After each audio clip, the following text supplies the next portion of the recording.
A racist professor tries to sabotage a black student because he does not think the black student belongs in his class. 19 years later, the professor is shocked to see the black man walk into his office. Mark sat stiffly in the worn chair, the smell of old books and chalk dust surrounding him. He stared at the paper in front of him, the bold red F glaring from the top right corner. His heart raced, but his face remained calm. Across the desk, Professor Smith leaned back in his chair, his eyes cool and assessing. "You know, Mark," Smith began, his tone casual but sharp, "some people just don't have what it takes to succeed in this field." Mark didn't flinch. He'd heard the professor's subtle jabs all semester, but this felt different. Smith's eyes weren't just assessing his academic performance. They were stripping him down, sizing up who Mark was, who he was supposed to be. "You think that just because you got into this university, you belong here?" Smith's voice was now more pointed. He leaned forward, his lips curling into a thin smile. "Let me give you some advice. Not everyone is meant to be a scholar, especially, well, someone like you." There it was. No more hiding behind vague criticism or veiled comments. Mark felt the heat rise in his chest, but he refused to let it show. He wasn't going to give Smith the satisfaction of seeing him crack. "I've put in the work, Professor," Mark said, keeping his voice steady. "I belong here just as much as anyone else." Smith's smile widened, as if he found Mark's response amusing. "Do you really believe that?" He picked up the exam paper and waved it in the air. "Because this says otherwise. This says you're wasting your time and, quite frankly, mine." Mark clenched his fists under the desk, fighting to stay composed. Smith's words echoed every stereotype he had fought against his entire life. Mark had grown used to working twice as hard to prove himself, but nothing had prepared him for this kind of blatant disrespect, especially from someone who held power over his academic future. "You should reconsider your options, Mark. There's no shame in admitting when something isn't for you," Smith continued, his tone now dripping with false concern. "There are plenty of fields that would suit you better. Perhaps something more practical." Mark stared at him, the implication clear. "People like you don't belong in these spaces. Not here, not in economics, not in places where power and influence are made." "I'm not quitting," Mark said firmly, each word feeling like a small victory in itself. Smith leaned back in his chair again, his condescending smile fading. "That's your choice, but don't say I didn't warn you. You'll never amount to anything in this field." Mark rose slowly from the chair, gripping his failed exam in one hand. He met Smith's gaze, his anger simmering just beneath the surface. "I guess we'll see about that," Mark said, voice low but firm. He turned and walked out of the office, leaving the stifling air behind him. As Mark stepped into the hallway, the cool air hit his face, but the fire inside him burned hotter. He wasn't going to let Smith's words define him. 19 years later, Mark Reed walked across the familiar stone pathways of Northview University, the cool fall breeze ruffling his suit jacket. The campus looked almost exactly the same as it had when he was a student. Tall, ivy-covered buildings, the sprawling quad filled with students, and the towering library that once felt like a fortress. But Mark felt different, more grounded, more sure of himself. He glanced up at the economics department building, the same place where, years ago, he had walked out of Professor Smith's office feeling small, angry, and humiliated. Now, he was walking back into that same building as the new Dean of Academic Affairs, a position he had worked tirelessly to earn. The irony wasn't lost on him. "Full circle," he muttered under his breath as he reached for the door. Inside, the familiar scent of old books and polished wood greeted him. He walked past the faculty offices, remembering how out of place he had once felt in these halls. Now, the students looked at him with respect, some even nodding in acknowledgement as they recognized him from the campus announcements. He didn't linger on their gazes. His thoughts were elsewhere. Memories of that day in Smith's office came rushing back. The words, the tone, the cold dismissal. It all lingered in his mind, even now. The feeling of being told he didn't belong had never left him. Even as he stood here, in a position that proved Smith wrong, Mark reached his office, a large room with tall windows overlooking the quad. A far cry from the cramped student offices he once visited, but he didn't care much for the decor. He placed his briefcase on the desk and looked out the window, watching the students move between classes. They were the reason he had taken this job. It wasn't about proving himself anymore. He had done that. It was about making sure no one else had to go through what he had endured. A knock on the door pulled him from his thoughts. "Come in," Mark said, turning around. The door opened, and a young woman stepped in. She was about 20, with short black hair and a backpack slung over one shoulder. She wore the determined expression of someone who had learned early on how to navigate difficult spaces. "Dean Reed?" she asked, stepping forward hesitantly. "That's me," Mark said with a smile. You must be Tasha Miller, economics major, right? Tasha nodded, stepping into the room. Yeah, I've heard a lot about you. Congratulations on the new position. Thanks, Mark said, motioning for her to take a seat. What can I do for you? Tasha sat down, her eyes scanning the office briefly before she focused on Mark. I just wanted to introduce myself. I'm in Professor Smith's class and, well, I've been struggling. Mark raised an eyebrow, instantly aware of the direction this conversation was going. Struggling how? Tasha sighed, leaning forward. It's not the work. I know the material, but it's like, no matter what I do, I'm not good enough. He treats me differently from the other students. I've noticed it with a few others too, mostly black students. It's like he's waiting for us to fail. Mark felt a familiar knot form in his stomach, the same knot he'd felt years ago sitting in front of Smith. Hearing those same insidious remarks, he leaned back in his chair, keeping his expression calm, though inside he was boiling. I know what you're talking about, Mark said quietly. I had him when I was a student. Tasha's eyes widened. You did? Yeah. And it wasn't any different back then. Mark leaned forward slightly. Listen, Tasha, it's not about your abilities. I know it feels personal because it is, but that doesn't mean you don't belong here. Tasha looked at him for a moment, processing his words. So what do I do? How do I deal with this? Mark thought for a second, remembering how he had handled it, by pushing harder, fighting for every grade, every opportunity. But he knew that wasn't the answer now. He had the power to change things, to protect students like Tasha from going through the same fight alone. You focus on your work, and you let me handle the rest, Mark said firmly. If there's an issue, you come to me. I'll make sure things don't go the way they did before. Tasha nodded, relief and determination flickering in her eyes. Thanks, Dean Reed. I don't want to feel like I have to prove myself all the time. You shouldn't have to, Mark said, standing up as Tasha did the same. And you won't, not while I'm here. As Tasha left the office, Mark sat back down, staring at the door. The campus might have looked the same, but he knew better than anyone that the system needed changing. And now, for the first time, he had the power to make that change. He wasn't going to let anyone else walk out of these halls feeling like they didn't belong. Not this time, Mark whispered to himself, feeling the weight of his role settle in. Mark walked through the halls of the economics department, the sound of students' footsteps and quiet conversations filling the air. As he neared Professor Smith's office, he slowed his pace. The memories of his time as a student in these very halls weighed heavily on him. But now, as dean, his purpose was different. He was here to protect students like Tasha, to ensure they didn't face the same struggles he had. Just as he was about to pass Smith's office, a familiar voice floated into the hallway. Mark stopped. That's not good enough. Smith's voice cut through the quiet murmur of students, sharp and dismissive. Mark took a step closer, staying just out of sight but within earshot. I worked hard on this, came a voice Mark instantly recognized. It was Tasha. There was a mix of frustration and restraint in her tone, the same mix Mark had once tried to manage himself. You're still missing the point, Smith said flatly. I told you before, some students just aren't suited for this field. Mark felt his chest tighten, the words too familiar, too close to what had once been said to him. I don't understand, Tasha said, her voice now tinged with exasperation. I've been getting B's and A's in your class. What am I missing?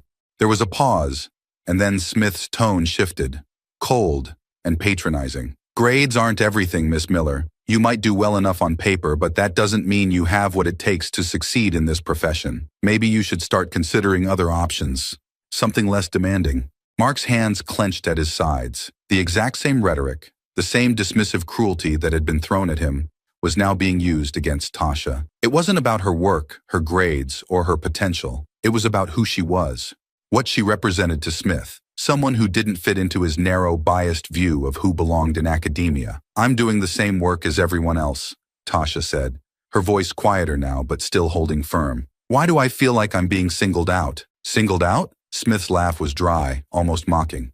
Don't be dramatic. I treat all my students the same. Some can handle the pressure and others, well, some don't quite measure up. Mark couldn't take it anymore. He stepped forward and rapped his knuckles against the half-open door. Is there a problem here?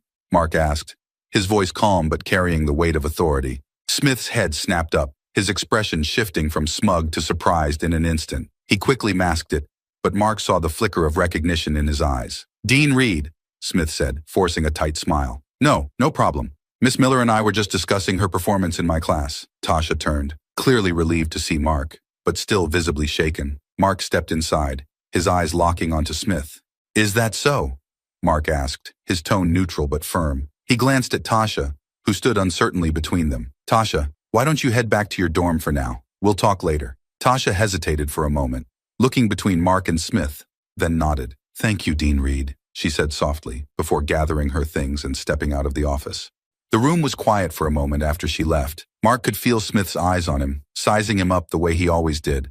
But Mark wasn't a student anymore. I couldn't help but overhear your conversation, Mark said, his gaze steady on Smith. Smith cleared his throat, his posture stiffening. I don't know what you think you heard, Dean Reed, but I assure you, I was simply providing Miss Miller with feedback on her performance. Mark leaned against the doorframe, his face calm, though every part of him wanted to confront Smith with the same fire he'd felt years ago. But that wasn't his way anymore. He knew better. Funny, Mark said slowly. I seem to remember you giving me that same kind of feedback when I was a student. Smith blinked, his expression faltering for a split second before he recovered. I treat all my students equally. If they can't handle the rigor of the program, that's not my fault. Mark stepped further into the room, his tone calm but cutting. I think we both know that's not what this is about. It wasn't about my abilities back then, and it's not about Tasha's now. This is about something else, something we're not going to tolerate anymore. Smith's face flushed, but he tried to maintain his composure. I've been teaching here for over 30 years, Dean Reed.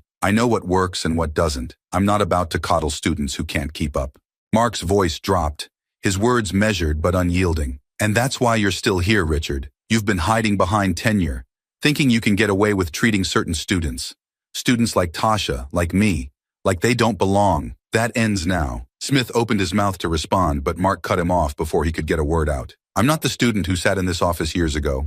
I'm the dean now, and my responsibility is to ensure every student is treated fairly, not based on your biases, but based on their actual abilities. If you can't do that, we're going to have a problem. Smith's face twisted in frustration, but he didn't argue further. Mark didn't wait for a response. He turned and walked out of the office, his heart pounding, but his mind clear. The system was slow to change, but Mark was determined to make sure it did. The morning air in the economics department felt heavier than usual. Mark could feel the tension building since his last encounter with Smith. The unspoken understanding that this moment had been coming for years lingered between them. But now, it was no longer just about Mark. It was about Tasha and every other student who had been crushed under the weight of Smith's subtle, corrosive racism. Mark stood outside Smith's office, his heart steady, but his mind sharp. He had dealt with men like Smith his whole life, people who thrived in power because they'd never been truly challenged. That was about to change. He rapped twice on the door, but this time, he didn't wait for an invitation to enter. He pushed the door open and stepped inside. Smith sat behind his cluttered desk, stacks of papers and books forming a fortress around him. He glanced up, surprise flickering in his eyes for a moment, before he quickly masked it with his usual cool demeanor. Dean Reed? Smith said, leaning back in his chair, trying to maintain control of the situation. What brings you here this morning?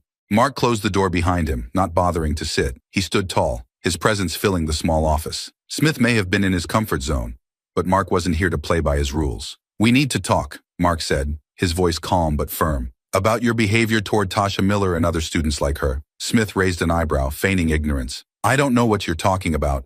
I treat all my students equally. If Miss Miller is struggling, that's on her, not me. Mark felt the familiar anger rise inside him, but he kept it in check. He wasn't going to give Smith the satisfaction of seeing him lose control. No, Mark said, his voice level. This isn't about grades or performance. This is about how you've consistently targeted certain students of color, and made it clear they don't belong in your class. I heard what you said to Tasha. I've heard it before, from you. Smith stiffened, his face growing redder, but he kept his tone measured. I don't know where you're getting this idea, Dean Reed, but I've been teaching here for decades. I know what it takes to succeed in this field, and I won't lower my standards to accommodate students who can't keep up. Mark took a step forward, his eyes locking onto Smith's. This isn't about lowering standards, and you know it. It's about your biases. You've been telling black students for years that they don't have what it takes, that they're not good enough. You told me the same thing when I was a student, Smith scoffed, shaking his head. You're exaggerating. I didn't target you. If anything, my feedback must have helped. Look at you now. You're the dean. Mark's fists clenched at his sides, but he kept his voice steady. No, Smith, I didn't succeed because of you. I succeeded in spite of you. I worked twice as hard, pushed through your constant attempts to undermine me, and I made it here on my own. Smith smirked, leaning back in his chair. Well then, I must have been doing something right if you made it this far. Mark's jaw tightened. He knew that men like Smith believed they were untouchable, protected by their tenure and years of service. But Mark wasn't here to let him get away with it anymore. "You're wrong," Mark said, his voice low but unwavering. "You've done nothing but hold students like Tasha back. You've used your position to maintain a system that keeps people like her out of the spaces they deserve to be in." Smith's smile faded, and his expression grew colder. "Dean Reed, I don't appreciate being accused of something as serious as discrimination. You can't just walk into my office and make baseless accusations." Mark stepped even closer, his voice sharpening. "These aren't baseless accusations. I have spoken with several students who've experienced the same treatment from you. It's a pattern, Smith, and I'm not going to stand by and let it continue." Smith shifted uncomfortably in his chair, but his pride kept him from backing down. "You can't fire me, Mark. I'm tenured, and you know as well as I do that it's not easy to get rid of a professor who's been here as long as I have." Mark stared him down, not blinking. "You're right. Firing you won't be easy, but I'm prepared to do whatever it takes to protect the students at this university. I'm not that kid you humiliated in your office all those years ago. I have the power to hold you accountable now." Smith opened his mouth to respond, but Mark cut him off. "And trust me," Mark continued, his voice firm and resolute, "I will hold you accountable. I've already gathered enough evidence to make a case against you. This ends now." Smith's face paled, the smugness draining from his expression. He seemed to realize for the first time that Mark wasn't bluffing. The weight of his own actions began to settle on him. Mark turned and walked toward the door, his back straight, his steps purposeful. He paused before leaving and glanced back at Smith, his voice quieter but no less powerful. "You had your chance to change, Richard. Now it's out of your hands." With that, Mark left the office, the door clicking softly behind him. The tension in his chest eased slightly as he walked down the hall, knowing he had finally confronted the man who had tried to break him so many years ago. But this wasn't just about him anymore. It was about students like Tasha and every other student who had been told they didn't belong. Mark wasn't just going to confront the problem, he was going to fix it, and Smith wouldn't be able to stop him. Mark sat at his desk, a file folder open in front of him. Inside were statements from students, detailed accounts of their experiences with Smith. He had spent the last week speaking to current and former students, many of whom had the same story. Comments about their abilities, their place in the field, their worth, all subtle enough to slip through the cracks, but persistent enough to leave a mark. Smith's pattern wasn't just clear, it was undeniable. Mark had been careful, methodical. He knew that getting rid of a tenured professor wasn't simple, and he couldn't afford any missteps. Smith had been at Northview for decades, building alliances and weaving himself into the fabric of the institution. But Mark was no longer the student at the mercy of a professor's whims. He was in a position of power now, and with that came the responsibility to act, not just for himself, but for everyone who had suffered under Smith's authority. He picked up the phone and dialed a number he had come to know well over the past few weeks. "Dr. Lee's office," a voice answered. "Hi, it's Mark Reed. I'd like to schedule a meeting with Dr. Lee. It's urgent." After a few moments, the assistant confirmed a meeting later that day. Mark hung up and leaned back in his chair, staring out of his office window. The campus stretched before him, quiet and seemingly peaceful. But he knew better than most that beneath that surface, there were fractures, deep ones, that needed repairing. When the time came, Mark made his way to Dr. Amanda Lee's office, his steps steady. Dr. Lee, the university president, had been supportive of his initiatives since he became dean, but he knew this would be a difficult conversation. Taking action against a tenured professor, especially one as established as Smith, was a big move, one that could create ripples across the institution. He knocked on her door, and her assistant ushered him in. Dr. Lee looked up from her desk, her eyes curious but cautious. "Mark, come in. What's on your mind?" Mark closed the door behind him and sat down across from her, placing the file folder on the desk between them. "I've been conducting some inquiries into Professor Smith's conduct with his students, and I've uncovered some serious issues." Dr. Lee's brows furrowed slightly as she leaned forward. "What kind of issues?" Mark opened the folder, pulling out a few of the statements. "Over the years, Smith has consistently targeted black students, undermining their confidence and subtly discouraging them from pursuing their studies. It's not just one or two cases. It's a pattern." Dr. Lee picked up one of the statements, skimming through it. Her face remained composed, but Mark could see the concern growing in her eyes. "He's been at Northview for over 30 years, she said slowly. "If what you're saying is true, this will be a major issue. Are you sure we have enough to move forward?" Mark nodded, his tone steady. "I've spoken to several students, both current and former. Some of them have been willing to come forward with formal complaints. I know that taking action against a tenured professor is difficult, but we can't let this continue. We have a responsibility to protect our students." Dr. Lee set the papers down, folding her hands on the desk. This isn't the first time I've heard complaints about Smith, she admitted, her voice quieter now.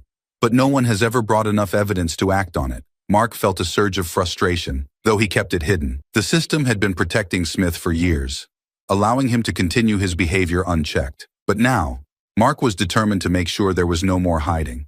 I know it won't be easy, Mark said, but we can't let that stop us. I became dean to make this institution better, and that means holding people like Smith accountable, no matter how long they've been here. Dr. Lee sighed, leaning back in her chair. You're right, we can't ignore this. Not anymore. She glanced at the file again, then met Mark's gaze. But we need to tread carefully. This kind of move will stir up a lot of resistance, both from faculty and alumni. Firing a tenured professor isn't something the board will take lightly. Mark nodded. He had expected resistance, but that didn't change the need for action. I'm ready for that. We need to show that we're serious about making this university a place where every student is treated fairly. Dr. Lee was silent for a moment, considering his words. Then she nodded, her expression resolute. All right, I'll bring this to the board, but I'll need more than just these statements. We'll need to build a solid case if we're going to get their approval. Mark stood up, feeling a sense of relief and determination. I'll get whatever you need. Thank you for listening, Amanda. Dr. Lee gave him a small, tight smile. I'll support you in this, Mark, but be prepared. This is going to be a fight. Mark walked out of the office, feeling the weight of what was to come, but he wasn't afraid of the fight. Not anymore. He had spent too many years being told what he couldn't do, where he didn't belong. Now, he had the power to change things, and he wasn't going to waste it. As he walked back to his office, Mark's phone buzzed with a message from Tasha. Thanks again, Dean Reed. I don't know what I would have done without you. Mark smiled to himself as he typed a quick response. You're welcome. We're just getting started. He knew the road ahead wouldn't be easy, but for students like Tasha, and for every student who had been told they didn't belong, he was ready to see it through. This wasn't just about Smith anymore. It was about the future of the university and the students who would walk these halls after him. And Mark was determined to make sure they walked those halls with their heads held high. The tension in the air was palpable. Mark could feel it the moment he stepped into the faculty lounge. Conversations halted mid-sentence as professors turned to look at him, their faces a mix of curiosity, unease, and outright hostility. The news had spread fast. Mark Reed, the new dean, was going after Professor Richard Smith, one of the university's most tenured and well-connected professors. It was the kind of move that rattled people, that made them question their own place in the institution. Mark had anticipated this. He had prepared himself for the backlash, but standing in the thick of it was another matter. As he walked across the room, a few faculty members quickly exchanged whispers. Some turned their backs. Others watched him openly. He ignored them all, making his way toward the conference room where the meeting with the faculty board was about to begin. Inside the room, Dr. Amanda Lee sat at the head of the table, her face composed but serious. A few other senior professors were already seated, shuffling papers and murmuring amongst themselves. At the far end of the table sat Smith, his face flushed, eyes cold as he watched Mark enter. Smith's usual smug demeanor had vanished, replaced by something much darker, anger and fear masked under indignation. Mark took his seat, his eyes meeting Smith's for a brief moment before he turned his attention to Dr. Lee. We're here to discuss the allegations brought against Professor Smith, Dr. Lee began, her voice steady but carrying the weight of the situation. These are serious claims, and we've gathered to review the evidence and hear from both parties before making a recommendation to the board. Smith scoffed, loud enough for everyone to hear. This is absurd, he muttered under his breath, though it was clear he wanted to be heard. Mark remained silent, letting the room settle. He knew Smith would try to downplay everything, to make this seem like some personal vendetta. But Mark wasn't going to let him control the narrative. Dr. Lee glanced at Smith, her eyes narrowing slightly. Professor Smith, you'll have a chance to speak. But first, we'll hear from Dean Reed, who has brought these allegations forward. Mark stood, feeling the eyes of everyone in the room on him. He opened the file he had brought with him, pulling out the statements from the students who had come forward. He knew this was his moment to make sure their voices were heard. I've spent the last few weeks speaking with students, past and present, who have been in Professor Smith's classes, Mark began, his voice steady but firm. Many of them, particularly students of color, have reported a consistent pattern of discriminatory behavior. These students were made to feel as though they didn't belong in the program, as though their abilities and hard work were never enough. Smith's face grew redder, but Mark didn't stop. He read aloud a few of the students' statements, their words filling the room. I've had multiple students tell me that they were encouraged to change their majors, despite receiving high grades in their coursework. Others were belittled, their contributions dismissed in class discussions. And this isn't new. Professor Smith has been doing this for years. At this, Smith couldn't stay silent any longer. He slammed his hand down on the table, his face twisted with anger. "This is nonsense," he spat. "You're taking the word of a few disgruntled students and turning it into some kind of witch hunt. I've dedicated my life to this university. I have high standards, and I won't apologize for that. If some students can't handle the rigor, that's not my fault." Mark stayed calm, though his pulse quickened. He wasn't going to let Smith turn this into a debate about standards. "This isn't about rigor, Smith," Mark said, his voice sharp. "It's about the way you've used your position to hold students back based on your own biases. You can claim it's about standards, but when the students who are consistently singled out are black, there's a pattern." Smith stood up now, his face flushed with rage. "I treat all my students the same," he shouted. "I don't see race. I don't care what color they are. If they can't meet the expectations of the course, that's on them, not me." The room fell silent as Smith's words hung in the air. Mark could feel the weight of them. How easily people like Smith dismissed race. How quickly they brushed aside the very real struggles of students of color. Dr. Lee cleared her throat, her eyes narrowing as she looked at Smith. "You'll get a chance to respond, Richard. But for now, let Dean Reed finish." Mark took a breath, calming himself before he continued. He wasn't going to let Smith's outburst rattle him. He wasn't that young student anymore, desperate to prove his worth. He was in control now. "The evidence speaks for itself," Mark said, his voice quieter now, but no less firm. "This isn't about one or two students. It's about years of discriminatory behavior, and it's not just me saying this. There are students willing to come forward, to share their experiences. This is about more than just your so-called standards. It's about the environment you've created, one that tells certain students they don't belong, simply because of who they are." Smith was shaking with anger now, his voice rising again. "You're trying to destroy my career over this, over baseless accusations. I've worked here longer than you've been alive, Reed. Who do you think you are, coming in here and trying to take me down?" Mark locked eyes with Smith, his own voice steady, calm. "I'm the Dean of Academic Affairs, and it's my job to protect the students at this university. If you can't see that what you've done is wrong, then you don't belong here." For a moment, the room was silent again. Mark could feel the tension building, the weight of everything that had been said hanging in the air. Smith was visibly shaking, his face a mix of fury and disbelief. Dr. Lee finally spoke, breaking the silence. "This is a serious matter, Richard. We will review the evidence carefully, but you should understand that these accusations are not baseless. We have a duty to ensure that all students are treated fairly and equitably." Smith slumped back into his chair, his face pale now. He had lost control of the room, and he knew it. Mark didn't wait for further argument. He gathered his papers and stood up, ready to leave. He had said what needed to be said, and now the decision was in the hands of the board. But he knew deep down that this was only the beginning. As he walked out of the room, he felt a sense of clarity, a resolve that had solidified within him. He had done what needed to be done, not just for himself, but for every student who had been made to feel small, who had been told they didn't belong. Smith's time at Northview was coming to an end. Mark had made sure of that.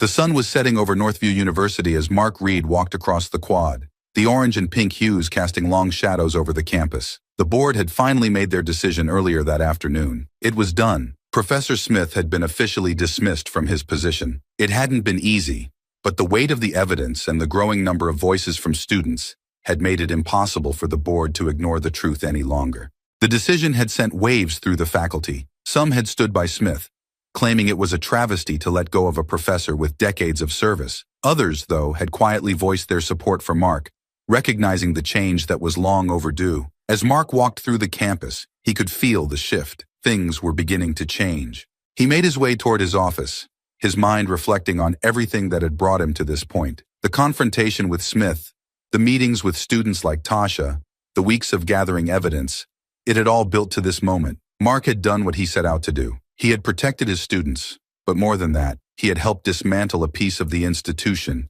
that had held people like him back for far too long. As Mark approached the steps to his building, he saw Tasha Miller waiting near the entrance. She spotted him and smiled, her expression one of relief and gratitude. "Dean Reed," Tasha said as he walked up. "I heard about Smith. He's really gone?" Mark nodded, a small smile crossing his face. "He's gone. The board made it official this afternoon." Tasha let out a breath, her shoulders relaxing as if a weight had been lifted. "I can't believe it. I mean, I knew you were working on it, but it feels like something that would never actually happen, you know?" "I know," Mark said, his voice soft. "I spent years thinking the same thing. But sometimes, it just takes the right moment. The right people willing to stand up and say, enough. Tasha nodded, her eyes filled with a mixture of hope and admiration. Thank you, Dean Reed, for everything. I don't know what I would have done without you. Mark shook his head, his smile growing warmer. You would have kept fighting, just like you've been doing all along. This wasn't just me, Tasha. You and the other students. You were the ones who made this happen. Tasha looked down, a small, shy smile playing at the corners of her lips. Still, it means a lot knowing someone in your position has our backs. I've never had that before. Mark felt a pang of recognition. He knew exactly what that felt like. Being alone, feeling like no one was there to stand with you, to believe in you. That's why he had taken this job in the first place. I'm not going anywhere, Mark said firmly. And neither are you. You belong here, Tasha. Don't ever forget that. Tasha looked up at him, her eyes bright with determination. I won't, she said quietly, but with a confidence that hadn't been there before. They stood in silence for a moment, the air between them calm, but filled with understanding. Mark could see a piece of his younger self in her, the same fire that had driven him all those years ago. But he also saw something more. He saw the future, the generation that would follow him, the students who would rise to break down the walls that had been standing for far too long. Things are going to change here, Mark said, more to himself than to Tasha. It'll take time, but they will. Tasha nodded, looking out over the campus, the sun now low on the horizon. It already feels different, she said quietly. Like, we actually have a chance now. Mark smiled again. That's the point. You do. Tasha glanced back at him, her smile now fully confident. I better get back. I've got a paper due tomorrow. Mark chuckled. Don't let me keep you from it. She laughed softly and gave him a quick wave before heading off toward the dorms. Mark watched her go, feeling a deep sense of satisfaction, not just in what he had accomplished, but in knowing that this was only the beginning. There were more students like Tasha, students who had been overlooked, dismissed, and discouraged. But now, they had someone in their corner, and Mark would make sure they never had to face the same obstacles alone again. He turned back toward his office, the halls now quiet as the evening settled in. As he reached his desk, Mark paused for a moment, looking around at the space that had once felt foreign to him. Now, it felt like a place of possibility. He sat down, leaning back in his chair and taking a deep breath. The battle with Smith was over, but the work was far from done. There were still changes to be made, still voices to uplift, still students to protect. But for the first time in a long time, Mark felt a sense of peace, a knowing that things were moving in the right direction. As the sun dipped below the horizon, casting the last of its light over the campus, Mark looked out the window, a quiet resolve settling in his chest. The era of silence and complicity was over. A new era was beginning, and Mark was ready to lead it. The students of Northview University would walk these halls with their heads held high, and Mark would make sure of it.